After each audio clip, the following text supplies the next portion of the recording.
It's so funny because as we were singing that second song where it says, you take what the enemy meant for evil and you turn it for good. And this is not part of what I have here, but it'll come back in about 2 seconds. So for most of you, right, I'm Sarah McMillan. And it's unusual for me to speak to this many people at one time. I typically speak to 1, maybe up to 4 people at one time as a therapist, so this is quite unnerving. So I appreciate your understanding if I stumble a little bit. I appreciate. Thank you, guys. So, well, I want to start with a Bible verse, and then I'm going to get into my story. So, the verse of the year for me, 2024, has been James chapter 1, verses 2 through 4. Consider it pure joy, my brothers and sisters, whenever you face trials of many kinds, because you know that the testing of your faith produces perseverance. Let perseverance finish its work so that you can be mature and complete, not lacking anything. Now, why would this be my verse? Well, as many of you know, in January of this year, I was doing some food prep. Brian and I were about to go lead a conference, and I was food prepping because I'm a good mom and my boys need food. And they're 16 and 18 now. How did that happen? So I was doing food prep, and I was bringing a hot pot of sauce into the garage to put in the refrigerator, because of course we have a second refrigerator in the garage. And as I was walking down the stairs, we've always had an extension cord that runs across the step. Well, my foot slipped into it, and my foot was yanked back, and it was like I Supermaned it out with the pot of sauce. I did save most of the sauce. I did spill some of it. But instantly, the minute I hit the floor, you just know, I'm like, this is really bad. And I was grateful my boys were home, so I had my phone in my back pocket, so I'm like on the floor calling them. I was on the phone with my friend, I fell, and I'm like, I just broke my foot, I gotta go. And so I called the boys down, and of course, it's like mom, so they were very, very concerned, and I'm like, it really hurts, but I'm gonna be okay. It really hurts, but I'm gonna be okay, because I'm trying to reassure them, because I don't wanna scare them. And so this led to what has taken up a good part of my year. It was x-rays, MRIs, finding a surgeon, pre-op testing, always fun, getting a CAT scan. And the day of the surgery, the surgeon says to me, well, the damage is a lot more extensive than I thought. So the surgery that was gonna take an hour and a half was 3 hours. And as I'm going through this process, it was very funny. In the car ride, on the way to, I believe it was the MRI, that song, you take what the enemy meant for evil and you turn it to good. And that just set my mindset. Talk about persevering through a circumstance, but it set my mindset, right? We were about to leave for a conference, and again, here we were, it was a pastor's conference to bless and lead other pastors to peace, restoration, these things. And I'm like, I'm going. Like, nothing is stopping me, right? And if you don't know a lot about me, I am very determined. And so as they're like wheeling me, as they're doing the MRI, I was asking the woman, I was like, so, like if they need to do surgery, can I still fly? Like, when would they do the surgery? Can I still go on my trip? And this woman is looking at me like I am totally nuts. And I was. And so we did go to the conference, and I was happy in my little wheelchair, and I just had ice on it because there was nothing that could be done. So I have this surgery, and I am not allowed to put any pressure on the foot for 3 months. And again, I kept coming back to, I was not going to allow the enemy to steal my time, the moments of joy, right? So I started to focus on gratefulness, right? I focused on the fact that I live in America and have good medical insurance, and we have good surgeons and doctors and nurses who are all wonderful. I was grateful that I had a job where I sit. That's the only time I sit, by the way, is at my job. So where I sit and I could keep my leg up. I was grateful it was my left foot so I could still drive. I was grateful that my boys were big because they could help. God, I couldn't imagine going through that with toddlers. Like, that would have been torture. But also, so many people, even here in this audience, reached out with prayer, support, food, and I had so much to be grateful for, even though it was a horrible time. So as I was brainstorming about this verse, about persevering and becoming mature and complete, not lacking anything. Whew, what would that even be like? Not lacking anything. I don't know. It sounds exciting to me. So who personified, as I was really thinking through this, who personifies this to me? And I instantly thought of Daniel. And Daniel had a very interesting life, right? He was alive during the fall of Jerusalem, taken into captivity and brought to Babylon, right? So he was a captive. He was living in a foreign country, away from all he had known, held in captivity by the king, right? Theologians guess he was about 16 to 18 years old, where that's the age of my boys, right? And so I'm picturing one of my boys getting taken from me and having to go live in a place where their life is constantly under threat. It's really powerful. Like, it was impactful to me. But so I wanted to start in chapter 1, starting at verse 3. And if I mess up the names a little bit, we all know what they are. Then Nebuchadnezzar ordered his chief officials and court officials to bring into the king's service some of the Israelites from the royal family and nobility, young men without physical defect, handsome, showing aptitude for every kind of learning, well-informed, quick to understand, and qualified to serve in the king's palace. He was to teach them all the language, they were to learn the language and literature of the Babylonians. The king assigned them a daily amount of food and wine from the king's table. They were to be trained for 3 years after they entered the king's service. Among those chosen from Judah were Daniel, Hananiah, Mishael, and Azariah. The chief officials gave them new names. Daniel, the name Belshazzar, to Hananiah, Shadrach, to Mishael, Meshach, and Azariah, Abednego. So let's look at this for a second. They were taken from their home country as teenagers. I have to wrestle my kids out of their room half the time, right? Their names are changed. They're stripped of their identity. They're being taught a totally different way than they have been raised and grown up in. And for 3 years, which typically meant they were completely separated from their family.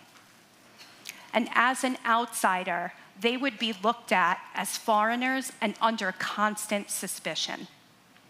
Their strength and faith were tested daily in these circumstances. But let's continue reading.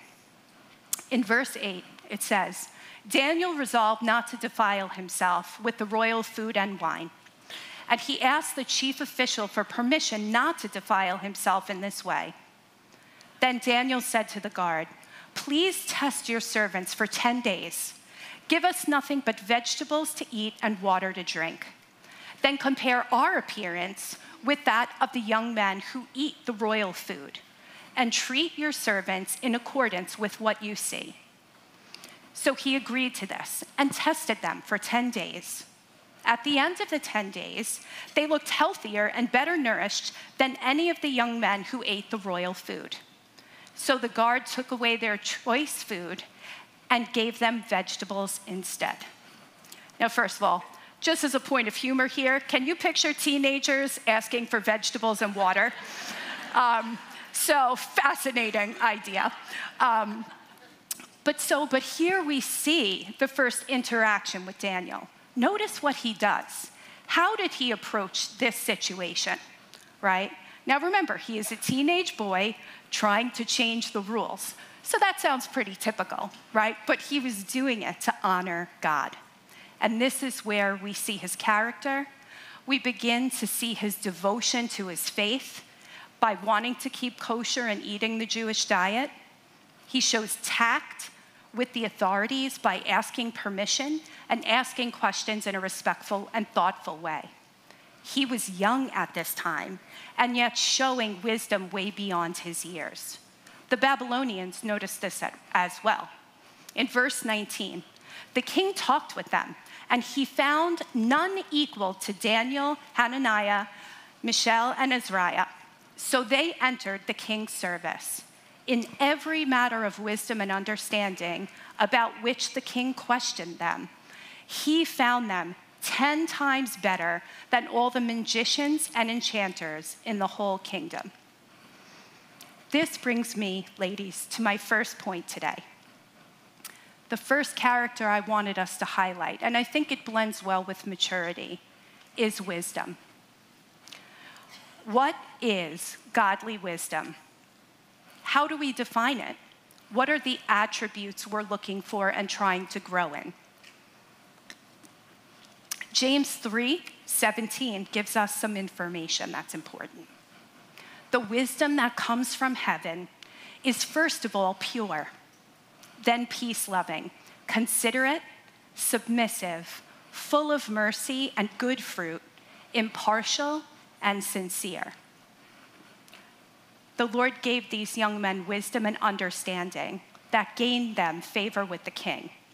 God is with them and has blessed them, and yet their circumstances cannot be forgotten. They're captives. Their lives were consistently being threatened. This was a challenging and dangerous situation they were living in. So I wanted to take a moment to compare the different types of responses, right, that I could think about that represent wisdom, right? When a child gets sent to the principal's office, right, do you yell and jump to conclusions, or do you ask for more information? When a person wants to merge in traffic, I have some driving issues, guys. So this is really for me, right? When a person wants to merge in traffic, do you let them in or pretend like they're not there? When a person is slandering you at work, do you slander them back or do you wait in silence?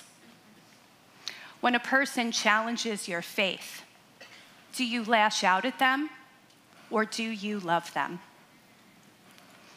These are just a few examples of how our responses reflect wisdom. So how do we grow in wisdom? And this is where I like to get practical. That's the therapist in me. I'm like, how do we get there? In James 1:5, it says, if any of you lacks wisdom, you should ask God, who gives generously to all without finding fault, and it will be given to you. So how do we grow in wisdom? The first point is spirit-led self-reflection. What does that mean? The ability to look at your thoughts, feelings, and actions, and giving God room to reveal his perspective. This is so important if we want to grow in wisdom. In 2 Corinthians 13:5, it says, examine yourselves to see whether you are in the faith. Test yourselves. As a therapist, right? Let's just say a couple's in a fight. My office gets kind of, feisty in there. It's really great. And they come to therapy, and I am looking to see, are they aware of their steps in the argument? If they could only describe their partner's actions and not their own, This is where I come in to broaden the perspective. This is why we need the Lord in our self-reflection process. He brings in that peace where sometimes we don't see ourselves accurately. So spirit-led self-reflection is taking an honest look at ourselves. The second part of wisdom is self-control, which is also a fruit of the Spirit, right? Self-control is essentially the ability to regulate our emotions and choices. It is the opposite of impulsive, right? In the Bible, self-control is mentioned many times as an important part of our faith walk, and it's also essential for all forms of leadership, whether that's in your home, at your job, or in your community. The third part is growing in godly knowledge and understanding. To gain wisdom, we must be in the Word. We need God's Word to wash over our mind every day, to keep us focused on who He is, what He has for us, right? God is the author of the universe and all knowledge. In Proverbs 17:27, it says, "The one who has knowledge uses words with restraint, and whoever has understanding is even-tempered."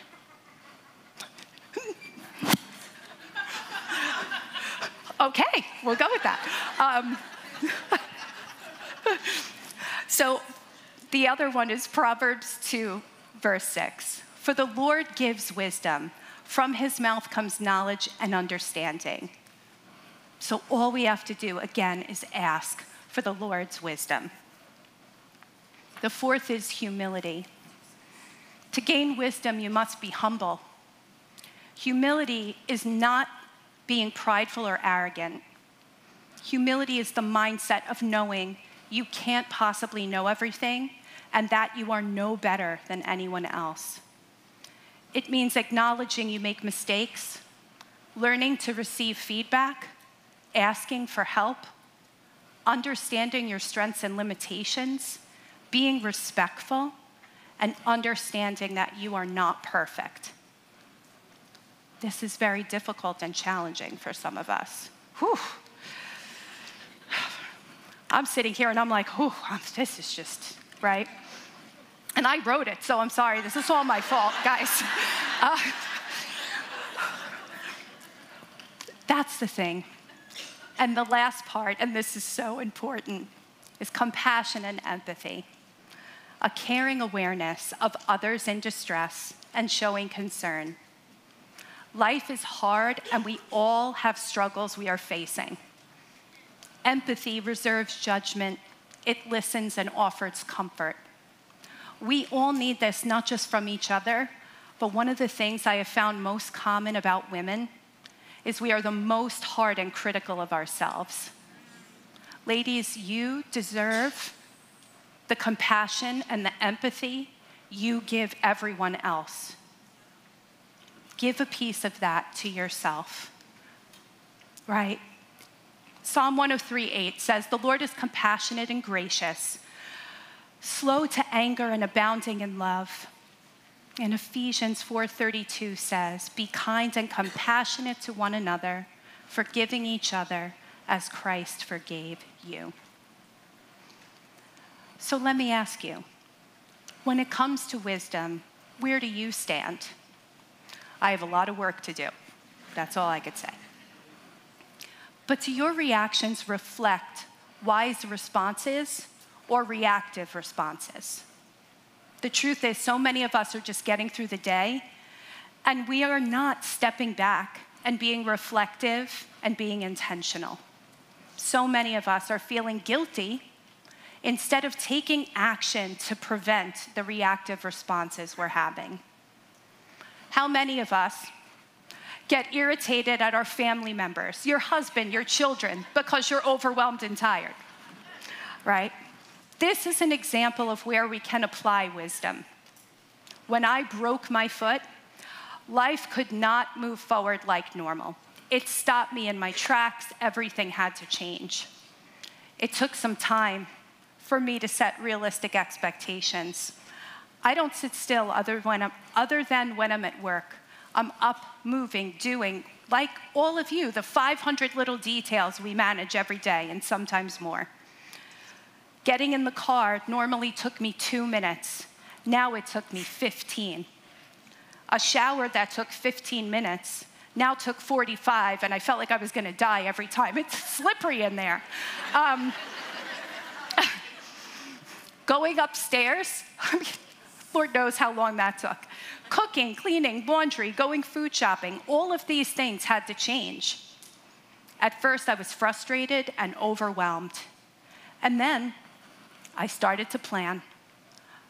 So what if my shower didn't get cleaned for 3 months? It was the first thing I did when I could stand on my foot, by the way. Couldn't take it anymore, but I had to let it go.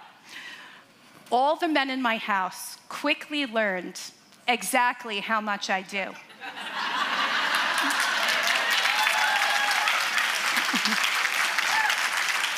And just a side note, I came up with a really great system. If you want to hear it later, you just come let me know. But everybody chipped in, everybody got involved. And I had to adapt to the circumstances I found myself in. And I had to decide, did I want to go through that in misery or with joy? And it was, for me, a hard choice some days. So I want to talk about 2 important tools that we need to help us on this refining journey. So in Daniel chapter 2, we see that the king has a dream and will not share the content of the dream, but expects someone to just tell him the dream and the interpretation. Brian gave me this one. Anyone else get mad at their husbands for what happens in their dreams? Anybody? Yeah, me.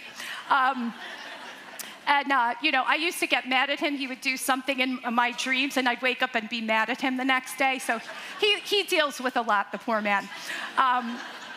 But so I was thinking of King Nebuchadnezzar, and I thought that was funny. But none of the wise men of the kingdom could interpret this dream. So the king orders their execution. And so the commander of the king's guard now has gone out to put to death the wise men of Babylon. Daniel hears about this, and he spoke to him with wisdom and tact. And he asked, why did the king issue such a harsh decree? Arioch then explained the matter to Daniel. And at this, Daniel went in to the king and asked for time so that he might interpret the dream. Then Daniel returned to the house and explained the matter to his friends, Hananiah, Michael, and Azariah, who are sometimes called Shadrach, Meshach, and Abednego. He urged them to plead for mercy from the God of heaven concerning this mystery, so that he and his friends might not be executed with the rest of the wise men of Babylon. And during the night, the mystery was revealed, and Daniel praised the God of heaven. There are 2 things I want to pull out from this: community and prayer. In this foreign place, God provided friends that also shared in Daniel's faith and devotion to God. As we go on this journey, we need others who share our faith and walk side by side with us. Who you surround yourself with matters. It does influence your choices for good or bad. And we have to be careful about who we allow to speak into our circumstances. The source of our friends' knowledge is relevant. When they give advice, is it reflective of the word or of the world?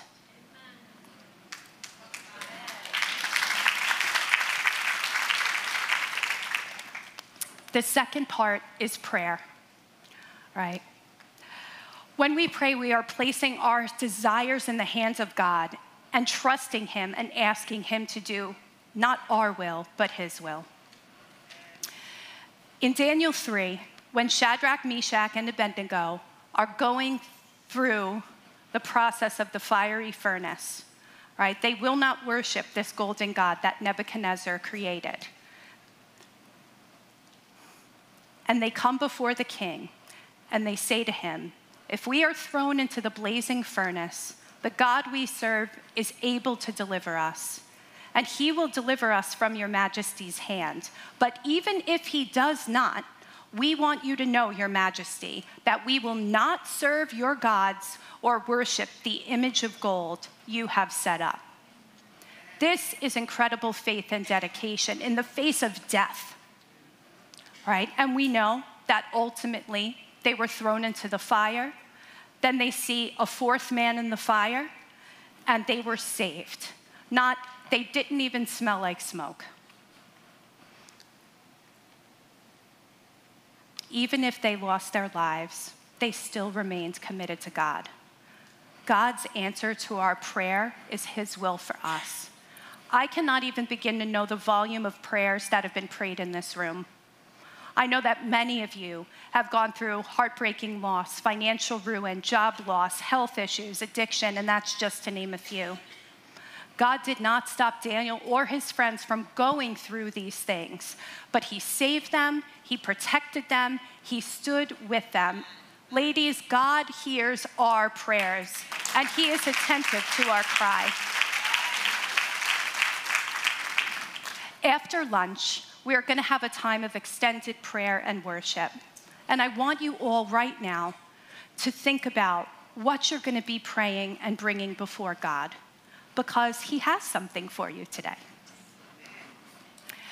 So now we began in Daniel's beginning part of his story. Now we're going to shift to, where did he end up? So we're looking now at a lot later in Daniel's life, in Daniel 6. And at this point, Daniel is probably in his 70s. The guess is that Daniel lived in his 80s, which is pretty long for that time. So here, look at his life. He lived through the fall of Jerusalem, being taken into captivity, living in Babylon. He lived through 3 Babylonian kings. Then Persia came and took over the Babylonians. He was still held captive by the Persians and lived through 3 Persian kings. This man has gone through and experienced and lived through a lot. So in Daniel 6, we read one of my childhood favorites. Anybody else? Daniel and the Lion's Den, right? And I'm going to give a short synopsis. Daniel was one of the top men in the kingdom in the reign of King Darius. The king wanted to make Daniel his second in command, and the other leaders were not happy about this. They couldn't find any flaw in Daniel's life or leadership, because Daniel is known as a man of unwavering faith. They convinced the king to set up a law that only the king can be worshiped for 30 days. And at this time, a law by the king could not even be broken by the king himself.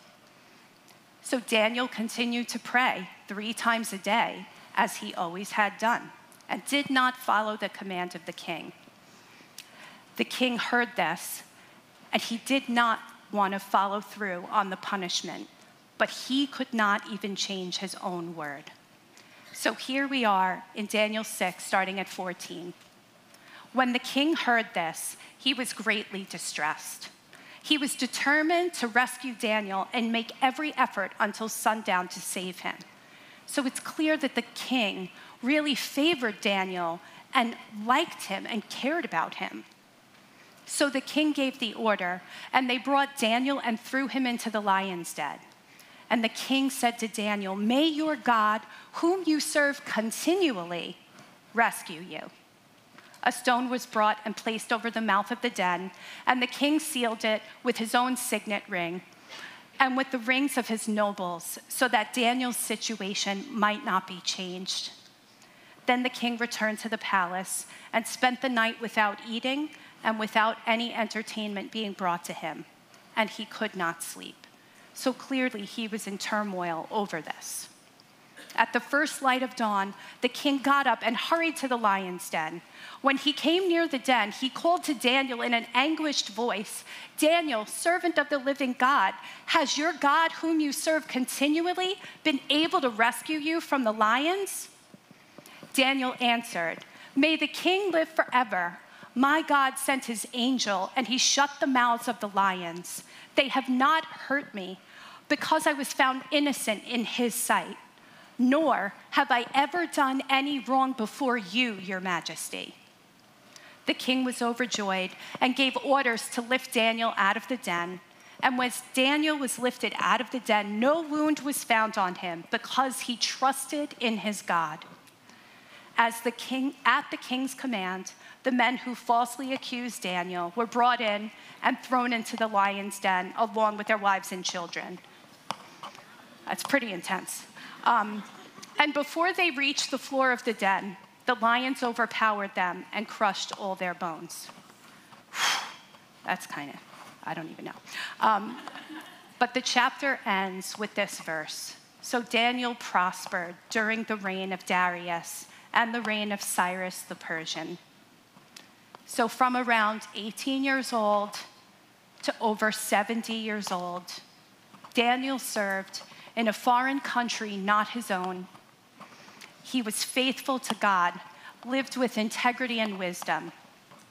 I think it's clear that Daniel's life exemplifies the example of letting perseverance finish its work so that you may be mature and complete, not lacking anything. Don't you? But I wanted to take some time to define some ideas on how to grow in perseverance. This is the meat, guys. This is not a milk message. Because perseverance is tough. You know, going through this with my foot, that's short term, right? This will take probably about a year, and I'll be pretty much back to normal. I mean, I'm always going to feel it, but I'm already over that. Perseverance is a long process, and we have to prepare ourselves in many ways if we're going to be successful on that journey. So the first part is we can't take on everything at once. Identify what you are working on, right? If it's your marriage, what part of your marriage? Is it communication, conflict resolution, finances, parenting, right? Define it. Be as clear as possible. What are the specific actions you are trying to change in yourself? The second part is set realistic expectations. Rome wasn't built in a day.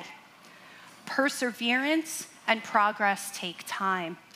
This is a marathon, not a sprint. And you must prepare differently, right? If we are going to grow in our faith, that's a lifetime, friends. There's going to be moments of victory. There's going to be setbacks. There's going to be moments of struggle. There may even be moments of giving up. And we still keep going. This type of growth is long-term, and you need to keep that in mind so you don't get overwhelmed, frustrated, and give up. The minute my cast was off, right, I didn't get up and start running. That would have been funny. I would have fallen right over, right? The minute my cast was off, I had to learn what this foot could do. It was slow. I didn't trust it. I was scared. I was super gentle. I was like, and little by little, my foot got stronger.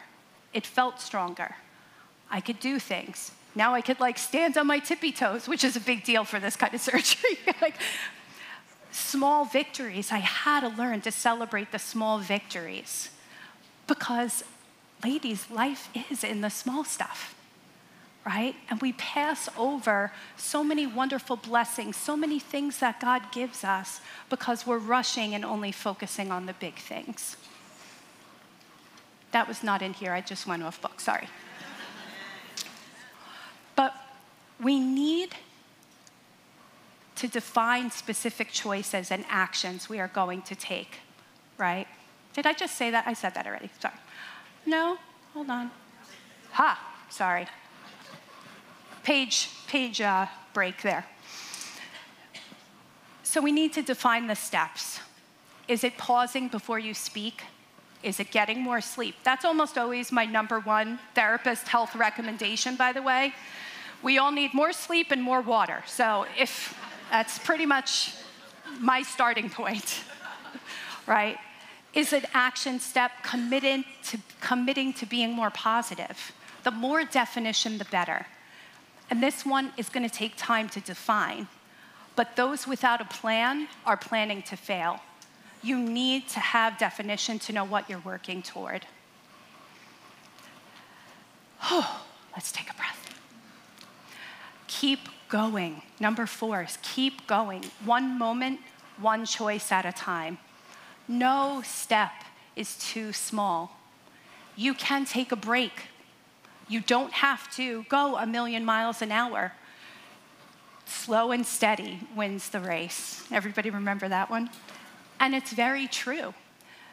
The best changes, the lasting changes, those take time.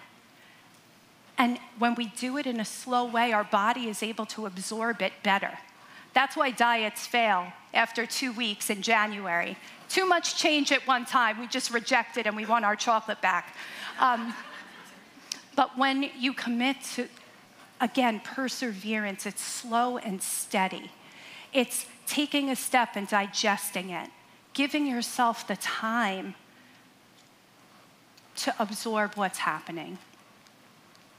Number 5, and this kind of goes back to the point I had before, but ask for prayer, support, and accountability. You don't have to do this alone. This is why community is so valuable. Daniel couldn't do it alone. He needed godly friends to be there with him. And so do we all. We need each other. And the last one, give yourself compassion and grace. Again, I'll keep coming back to that, right? This is hard and you are going to make mistakes. This is not about perfection.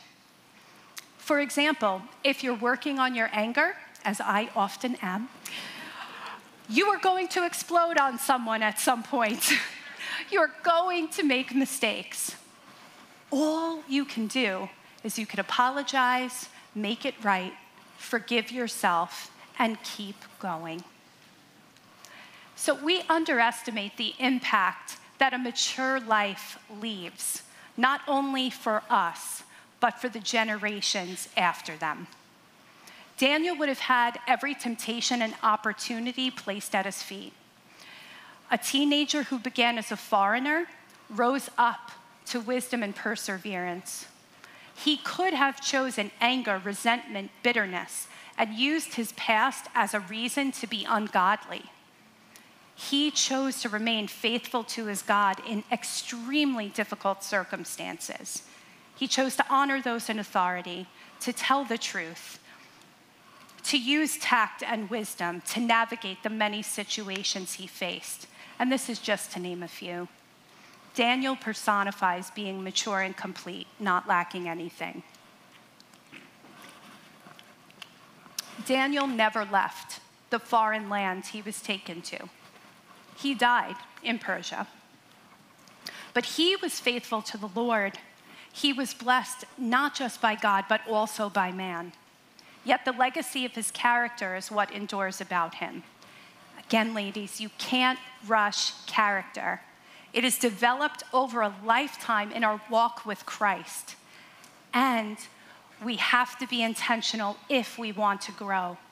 Taking time to reflect on your thoughts, your feelings, and reactions help us to be honest with where we can grow. The blessing of becoming mature and complete leads us to a place of security and peace. Doesn't that sound good? We do not walk through this process alone. We have a mighty God who will never leave us or forsake us. If you would have met me as a teenager, you could ask my parents any day. They're very happy to tell everybody what I was like as a teenager. You would have met somebody who was angry. I only wore black. I was not somebody you would think God would use. No one ever thought I was going to be a pastor's wife, for sure. I would have bet you $1 million that was never going to happen. But look what God has done.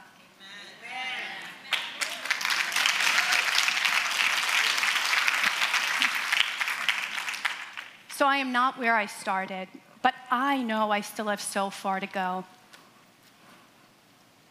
I am committed to walking out my faith and becoming transformed into the image of Christ, one day at a time, one moment at a time.